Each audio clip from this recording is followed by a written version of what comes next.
బట్టతలతో బాధపడుతున్నారా? ఆధునితనమైన పద్ధతిలో hair transplantation చేయబడును. Face clinic, Hyderabad. నెల రోజులు గ్యాప్, అటు బొమ్మ ఇటు పడింది అనమాట. అంటే వైఎస్ఆర్ కాంగ్రెస్ పార్టీ అభ్యర్థిగా నెల్లూరు పార్లమెంట్ నుంచి వీపీఆర్ బరిలోకి దిగిపోతున్నారు అనేది ఆల్రెడీ ప్రకటన చేసింది ఆ పార్టీ. సరిగ్గా నెల రోజులు తిరిగేసరికి అటువైపు నుంచి సూర్యుడు ఇటువైపు పొడిచాడు అనమాట. అంటే టీడీపీ నుంచి ఇప్పుడు బరిలోకి దిగారు మీరు. ఎలా ఉంటుంది అసలు? అంటే వైసీపీని వీడి టీడీపీలోకి వచ్చారు కదా, అంటే విజయావకాశాలు ఎలా ఉన్నాయి మీకు? అక్కడ ఉన్నప్పుడు మీకు మెండుగా కనిపించాయా, ఇక్కడికి వచ్చినాకనే మెండుగా కనిపిస్తుంది? అంటే మీరు ఎప్పుడైనా ఊహించారా సార్ అసలు వైసీపీని వీడుతాము తెలుగుదేశం పార్టీలో? నేను ఊహించుకోలే, నేను ఇట్ట జరగద్దని ఊహించుకోలే. బట్ నాకు అనిపించింది భగవంతుడు అటు ఎత్తి అటు పెట్టినట్టున్నాడు నన్ను. ఎందుకు అంత బలంగా చెప్తున్నారు? ఎందుకు చెప్తున్నా అంటే ఇటువంటిది జరగకూడదు జరిగిందంటే నాకు అట్ట అనిపించింది. ఇది భగవంతుడు నిర్ణయమే ఇది. అంటే అంత బాధ కలిగించా జరిగిన పరిణామాలు మీకు? బాధ అంటే మీ అందరికీ తెలుసు. నేను ఒకటి చెప్తున్నా మీకు ఈరోజు, ఎప్పుడు కూడా నేను వైఎస్ఆర్సీపీలో ఉన్నప్పుడు టీవీ ఛానల్స్ అన్నీ నేనేదో ఈ క్యాండిడేట్ మార్చమన్నానంటే, ముగ్గురు క్యాండిడేట్ని మార్చమన్నానంటే, నెల్లూరు క్యాండిడేట్ని, కావలి క్యాండిడేట్ని, ఉదయగిరి క్యాండిడేట్ని, అంతేనా? ఈ 3 మార్చమన్నా అని చెప్పి టీవీల్లో ఛానల్స్లో ఒకటే ఫ్లాష్ చేస్తూ వచ్చారు. నేను ఎప్పుడు కూడా ఫలానా వాళ్ళని మార్చమని చెప్పలేదు, ఎప్పుడు కూడా అటువంటి కోరిక పోయి కోరలేదు. నేను ఒకటే, మనం కష్టపడాలా, గెలవాలా, ప్రజలకి సేవ చేయాలా. ప్రత్యక్ష రాజకీయాలకి మనం రావడమే ప్రజలకి సేవ చేసేదానికి. సో దానికిగా నేను మనకి క్యాండిడేట్ మార్చకపోయినా నేను ఎప్పుడు అటువంటి కోరికలు లేవు కాబట్టి అది తప్పుడు ప్రచారం. ఓకే, అయితే రాజశేఖర రెడ్డి గారి హయాం నుంచి మీకు రాజకీయాలకు సంబంధం ఉంది. రాజశేఖర రెడ్డి గారు చాలా సన్నిహితంగా ఉన్నారు. ఆ తర్వాత ఆయన తనయుడు జగన్మోహన్ రెడ్డి గారితో ట్రావెల్ అయ్యారు కదా. ట్రావెల్ అయ్యి క్యాండిడేట్గా కూడా అనౌన్స్ అయిన తర్వాత ఏ అంటే అంశాలు, ఏ పరిణామాలు మిమ్మల్ని బాధించాయి? ఎందువల్ల మీరు అటువైపు నుంచి ఇటువైపుకి వచ్చారు? అసలుకి ఏ కారణం చేత అంటారు? అంటే నేను ఇప్పుడే చెప్పాను కదా, నేను ఏ క్యాండిడేట్ని మార్చమని కానీ ఏది అడగలేదు. నెల్లూరు సిటీ క్యాండిడేట్ని మార్చారు, అది పార్టీకి అవసరం వచ్చి మార్చారు. నేను మార్చమని చెప్తే కాదు, పార్టీకి అవసరం వచ్చింది. బీసీ క్యాండిడేట్ని నర్సరావుపేటలో పెట్టాలని, బీసీని పెట్టాలనే ఉద్దేశంతో ఇక్కడి నుంచి నెల్లూరు క్యాండిడేట్ని తీసుకుపోయి నర్సరావుపేట వేశారు. ఆ తర్వాత ఏం చేశారంటే మైనారిటీస్కి ఇవ్వాలని డిసైడ్ చేసుకున్నారు. Okay, good, very good decision. Party has taken a decision. నా స్టాండ్ కూడా నేను వాళ్ళు ఏది చెప్తే మనం పోయేదానికి నేను సిద్ధమే. ఎందుకంటే నేనేం ఎప్పుడు ఇంటర్ఫియర్ కాను వీటిల్లో. ఆ సిచ్యువేషన్లో ఒక మైనారిటీని తీసుకుపోయి టికెట్ ఇప్పించాలని సిట్టింగ్ ఎమ్మెల్యే తీసుకుపోయినప్పుడు అనిల్ కుమార్ యాదవ్ తీసుకుపోయి ఆ క్యాండిడేట్ని ఎమ్మెల్యేగా ఇతన్ని ప్రపోజ్ చేశాడు. నాకు అది తెలిసిన తర్వాత, ఎందుకంటే నేను I'm contesting candidate, MP. So నేనేం చేశానంటే అక్కడికి ఇమీడియట్గా నాకు తెలియగానే ఇట్లా ఏదో తీసుకుపోతున్నా అని నేను అక్కడున్న కన్సర్న్ పర్సన్, ఆయన పేరు ఎందుకు, ఆయనకి ఫోన్ చేసి ఇమీడియట్గా ఇది ఆపండి సార్, రేపు నేను అప్పుడు ఢిల్లీలో ఉన్నా, పార్లమెంట్ నడుస్తుంది, సమావేశాల్లో ఉన్నారు. సో నేను రిక్వెస్ట్ చేశాను, రేపు వస్తాను సార్, కొంచెం దీన్ని ఆపండి, ఇటు వస్తున్నారు తీసుకొని మీరు కొంచెం నేను చూసుకుంటా లేనా అని చెప్పారు.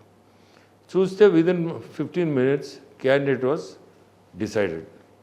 డిసైడ్ అయిందని మళ్ళీ నాకు మెసేజ్ వచ్చింది అక్కడి నుంచి. సార్ మీరు ఏమనుకోకుంటే ఆ వ్యక్తులు ఎవరో కూడా, నాయకులు ఎవరో పేర్లు చెప్పగలరు? నేను చెప్తా అది చెప్తా. నాకేమో డిసైడ్ అయిందని చెప్పారు. అప్పుడు తెలియగానే నేను సోకాల్డ్ ఇప్పుడు అక్కడ ఉండే ముఖ్యులందరికీ ఫోన్ చేశా. మీకు పేర్లు చెప్పమన్నా చెప్తాను, నాకేం అందరూ కూడా తెలియాలి. ఆ ముఖ్యులు అప్పుడు రిషి అని IPAC team, okay, then Sajjala Ramakrishna Reddy మీ అందరికీ తెలుసు, దెన్ మిథున్ రెడ్డి ఎవరో మీకు తెలుసు, చెవిరెడ్డి ఎవరో మీకు తెలుసు, ఇంకా కూడా వేరే అవినాష్ అని, ట్రంప్ అవినాష్ అతనికే చేశాను. చేసి మీరు మైనారిటీస్కే డిసైడ్ చేసుకున్నారు, మైనారిటీస్ డిసైడ్ చేసుకున్నాం అన్నారు. ఇవ్వండి మైనారిటీస్కే, రేపు వస్తా నేను. క్యాండిడేట్ని మనం ఒకసారి మాట్లాడి సార్తో నేను మాట్లాడిన తర్వాత అనౌన్స్ చేయండి అని చెప్పాను, రిక్వెస్ట్ చేశాను అందరికీ. నేను చెప్పే సోకాల్డ్ వీళ్ళందరికీ ఫోన్లు చేసి, అంటే జగన్ గారిది మీరు కలిసిన తర్వాత అప్పుడు అనౌన్స్ చేయండి అని చెప్పారు. అంతే, ఓకే. చెప్తే అనౌన్స్ చేయబాకండి, రేపు మాట్లాడిన తర్వాత అనౌన్స్ చేయండి అని చెప్పాను. అనౌన్స్ చేశారు. నాకు చాలా బాధేసింది. ఎందుకంటే నేను ఎప్పుడు పోయి ఏ కోరిక కోరినోడిని కాదు, నాకు ఇది చేయండి అది చేయండి అని ఎప్పుడు. నేను కంటెస్ట్ చేసేదానికే యాక్చువల్గా నాకేం పెద్ద ఇంట్రెస్ట్ లేదు అప్పుడు. లేకపోయినా ఆయన మీద ఉండే గౌరవంతో ఆయన నువ్వు కంటెస్ట్ చేయాలన్నా అంటే సరే యాక్సెప్ట్ చేసి వచ్చినోడిని, అంటే సర్వేలన్నీ మీకు అనుకూలంగా వచ్చాయి కాబట్టి యాక్సెప్ట్ చేసి వచ్చాను. అటువంటప్పుడు కనీసం నేను అడిగింది ఏముంది, నేను నాట్ అగేన్స్ట్ ద మైనారిటీ. మరి అదే జరుగుతుంది కదా చర్చ. ఇప్పుడు ఒక మైనార్టీకి టికెట్ ఇవ్వడం వల్లే అల్లిగి విపిఆర్ గారు వెళ్ళిపోయారు అని మీ ప్రత్యర్థి ఆరోపిస్తున్నారు. ఇప్పుడు ఏదో ఒకటి చెప్పాలి కదా, ఒక మనిషి మీద ఏదో ఒకటి బురద చల్లితేనే కదా ఇంట్రెస్టింగ్ సబ్జెక్ట్ అయ్యేది. ఇప్పుడు మామూలుగా నేను చెప్పేది నాకు ఫ్యాక్ట్స్ చెప్తున్నా, నేను అబద్ధం చెప్పటం లేదు, ఫ్యాక్ట్స్, ఇవన్నీ ఫ్యాక్ట్స్ చెప్పినప్పుడు they didn't bother also. So నాకు అనిపించింది దే డోంట్ వాంట్ మీ. ఈ సో కాల్డ్ నేను చెప్పిన పేర్లు అందరూ they are the main people of the party. వాళ్ళు they can take a decision. వాళ్ళేం ఇదేం పెద్ద ఇష్యూ కాదు కదా. నేనేం చెప్పాను, మైనారిటీస్కే ఇస్తాం, బట్ ఒకసారి నేను వస్తాను, వచ్చి మాట్లాడిన తర్వాత చేస్తామని అనౌన్స్ చేశారు. అనౌన్స్ చేయొద్దు అనే రిక్వెస్ట్ చేసింది, చేస్తారు. నాకు అక్కడ చిన్న అనుమానం, ఇంతమందికి చేశారు కదా సార్. విపిఆర్ గారు డైరెక్ట్గా జగన్ గారితో మాట్లాడేంత సన్నిహితం ఉన్నా ఆయనకు ఫోన్ చేసే అవకాశం రాలేదా? అట్లా నేను ఎప్పుడు చేయను, ఎప్పుడు చేయలేదు కూడా. డైరెక్ట్గా ఫోన్ చేసి ఓకే, ఎప్పుడైనా వీళ్ళ ద్వారానే. ఓఎస్డి గారు ఉన్నారు, కృష్ణమోహన్ రెడ్డి అని, అతని ద్వారానే నేను మాట్లాడింది. అంటే మిమ్మల్ని అగౌరవపరిచారు, కనీసమైనటువంటి గౌరవం కూడా ఇవ్వలేదు అనేటువంటి ఉద్దేశంతోనే ఆ నిర్ణయం? అదే, వేరే కారణం ఏం లేదు నాకు. ఆయన మీద ఏమి నాకు ఇది లేదు. వీళ్ళు అందరూ కలిసి నన్ను పంపించాలని డిసిషన్తో చేశారు. అది ఎందుకు అసలు మిమ్మల్ని పంపించాలని? ఈ సోకాల్డ్ ఈ కోటరీ వీళ్ళందరూ ఉన్నారు కదా, వీళ్ళ ఇంట్రెస్ట్ నన్ను పంపించాలి బయటికి. మీరు పార్టీలోకి వచ్చినప్పటి నుంచి కూడా అంటే జగన్ గారితో మీకు వాళ్ళ నాన్నగారితో ఉన్న అనుబంధం వల్లనో ఇతర కారణాల వల్లనో మీకు క్లోజ్ యాక్సెస్ ఉండింది, మీకు ఒక ప్రత్యేకమైన ప్రధానమైన ఇది కూడా ఉండేది ఆయన దగ్గర అంటుంటారు. అంటే సజ్జల గారు మాత్రం మిమ్మల్ని ఎప్పుడు ఒక విలన్గానే చూసేవారు. అంటే మీకు జగన్ గారికి అంత క్లోజ్ ర్యాప్ ఉండడము, డైరెక్ట్గా మీరు జగన్ గారితోనే ఉండడం అనేది నచ్చలేదు ఆయనకు. ఒక విలన్గా మేబీ నచ్చకుండా, నేను చెప్పే వాళ్ళందరికీ నచ్చకుండా పోయి ఉండొచ్చు. ఎందుకంటే ఎవరన్నా నేను చెప్పిన పేర్లలో ఒకరు నన్ను సపోర్ట్ చేసి ఉంటే అతనైతే గ్యారంటీగా వెయిట్ చేసి ఉండేవాడు. మరి ఈ సబ్జెక్ట్ మీరు విజయసాయి రెడ్డి గారితో డిస్కస్ చేసింది లేదా? విజయసాయి రెడ్డితో నేను చేయలేదు, ఆయన ఢిల్లీలోనే ఉన్నాడు. ఓకే, బట్ అతనికి చెప్పాను, సబ్జెక్ట్ అయితే చెప్పాను, బట్ దాన్ని ఆయన కూడా అంత ఇంట్రెస్ట్ తీసుకోలే. ఎందుకంటే అక్కడ అతని పరిస్థితి కంటే నేను చెప్పిన పేర్లే ఇంపార్టెంట్, ప్రయారిటీ ఉంది. ఓకే. అంటే అప్పటికి ఆయన రీజనల్ కోఆర్డినేటర్గా కూడా ఉన్నారు కదా?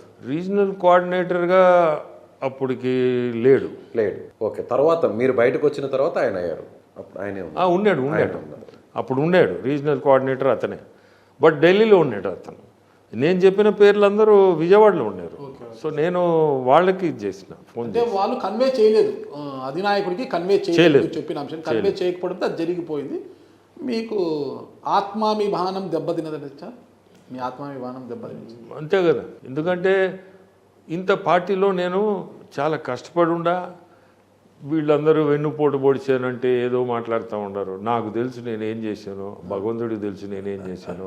ఈ వెన్నుపోటు పదానికే మీనింగ్ లేదు, కానీ మాట్లాడి ఎవరిని ఆపలేరు కదా. సుమన్ టీవీలో మీ పర్సనల్ అండ్ బిజినెస్ ప్రమోషన్స్ కోసం కింది నెంబర్కి కాంటాక్ట్ చేయండి.